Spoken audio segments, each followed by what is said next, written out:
just wanted to give you a support video for your test corrections today. Please turn these in before you leave the classroom today. This is meant to guide you with the concepts and the procedures that need to be done in order for you to fix your quiz and open the door for a retake. Okay, so here we go. The first question, so it says, for all problems, please be sure your claim and evidence are clearly communicated. A claim could be something as simple as boxing your solution for foundational skill level problems, and for application and contextual problems, might be a sentence answering an initial question in the problem, how tall is a building, etc. And then your evidence is the organized intermediate steps neatly shown with labels when appropriate as you work towards a solution, which would be your claim. Okay, so we're working on these concepts right here, quadratic functions, graphing them, solving them by graphing, solving them by factoring, and solving the quadratics by completing the square. So the first question says to factor, so that's a foundational skill. And when you go to factor these problems, first step is to find the greatest common factor, or the number and letter that goes into both of them. So I can see here that 2 is going to go into that expression, each term in the expression, evenly. So remember, this first term is the quadratic term, this is the linear term, and that's the constant. That just names them. Okay, that's A, that's B, and that's C. So for now, we're just trying to factor. So what we do is take out the greatest common factor of 2, and we write what's left. And what's left for that first term is you have an x squared. The middle term, 22 divided by 2 is 11x, and then 48 divided by 2 is 24.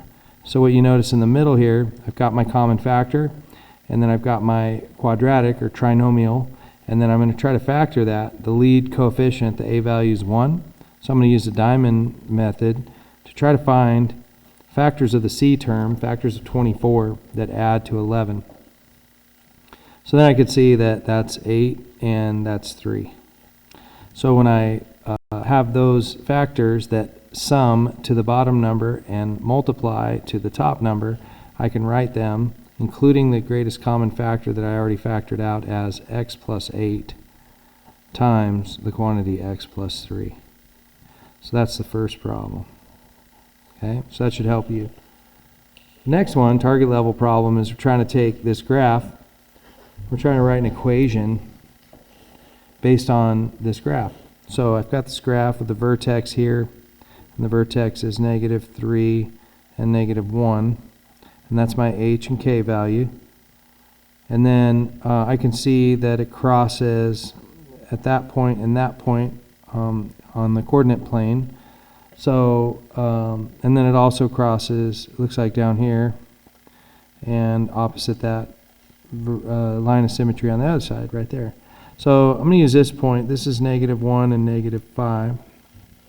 And that's just any point on the graph. So I have an x and a y value.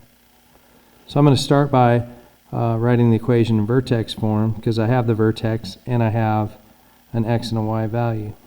So remember, committing to your memory, right? Memorizing that vertex form, finding your bank of variables here, y, a, x, h, and k, and substituting information you have from the graph to the bank of variables. So in other words, -3 is my h value and -1 is my k value. X value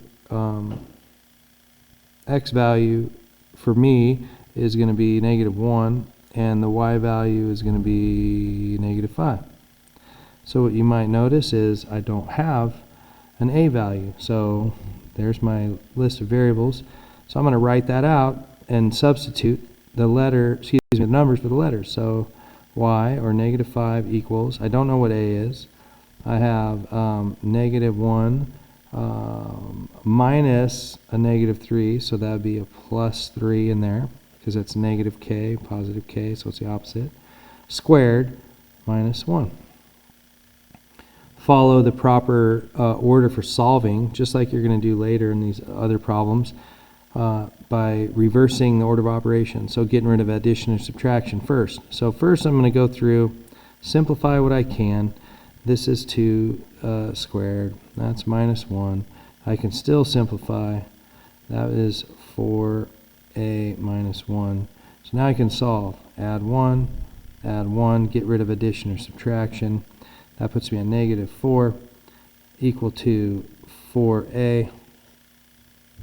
Divide both sides by 4, divide both sides by 4. So my a value is negative 1. Right, so that puts me at negative 1. So now I can write my vertex form, y equals negative 1 or negative x plus 3 and then minus 1. So that's my vertex form. To go from vertex form to standard form, you take the vertex form, y equals negative x plus 3 quantity squared minus 1, and you multiply the right side of the equation out, or follow PEMDAS. So y equals negative, and you take care of the exponent, so this is x plus 3 times x plus 3 minus 1. So y equals negative, and this is x squared plus 6x plus 9 minus 1.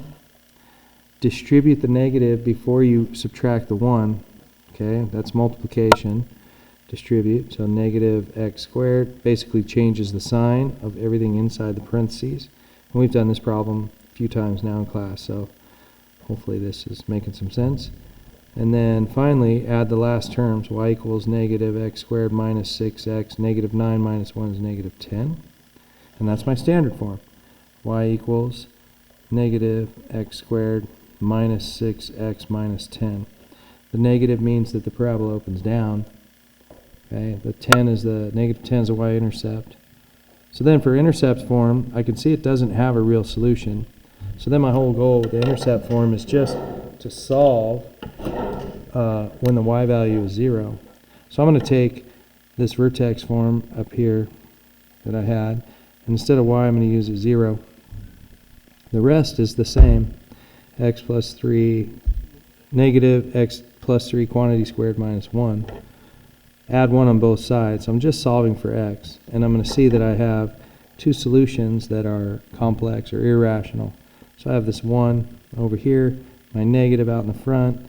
I have my x plus 3 right there, and then that is gone. The negative 1 and plus 1 cancel. Divide by negative 1, because that's a negative 1 right there, on both sides. So now I have negative 1 equals the quantity x plus 3 squared. Get rid of that by rooting both sides, and now I've got some issues. X plus 3 is the result of the right side, because squaring a number, taking the root of a number squared, just cancels. And then over here, remember, the square root of negative 1 is equal to the letter I. So whenever you take something out of the root, you have a positive and a negative root. So that would put this at positive and negative I. And then I'm going to subtract 3 from both sides, minus 3 from both sides. And now I've got my x value equal to negative 3 plus or minus I. And then if we get that far, that shows the solutions for x, and you can put the empty set for the intercept form because it does not have an intercept. And then finally, down below here, you're solving both of these. So the first step when you solve both of these is to set this equation equal to 0. So you're going to move pretty much everything to the left, minus an x squared, minus a 2x, minus an x squared from there on the other side, and then minus a 2x is going to zero out the left side, and it's going to leave you with x squared minus x minus 6 on this side.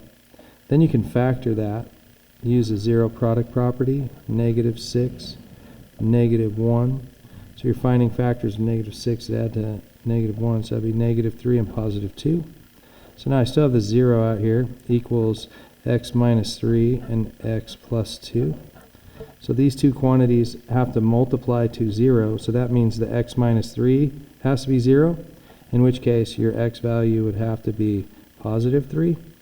And then x here, to make this quantity 0, would have to be negative 2. Okay? And so now those are your two solutions for x. This one, you set y equal to 0 so that you can get your roots in the solution. So that means when the whatever's on the x-axis is when y is 0. So you're finding the x when the y is 0. So if you think of it like a t-chart, like that, the y is 0. So now we're finding the corresponding x values. So if I do that, I get x plus 1 quantity squared plus 3. So I'm going to subtract 3 from both sides. And now I got issues again. I got negative 3 equals the quantity x plus 1 squared. Take the square root of both sides. So this side changes to negative 1 and positive 3. So that's going to put this at I and root 3, and that's a positive and negative root. On the right side, when I take the root, I'm left with x plus 1. Subtract 1, subtract 1. So I have negative 1. Plus or minus I root 3. And that's an exceeding target level problem. Basically, it's just algebra and one step that you have to know that this is equal to I. Hope that helps you guys.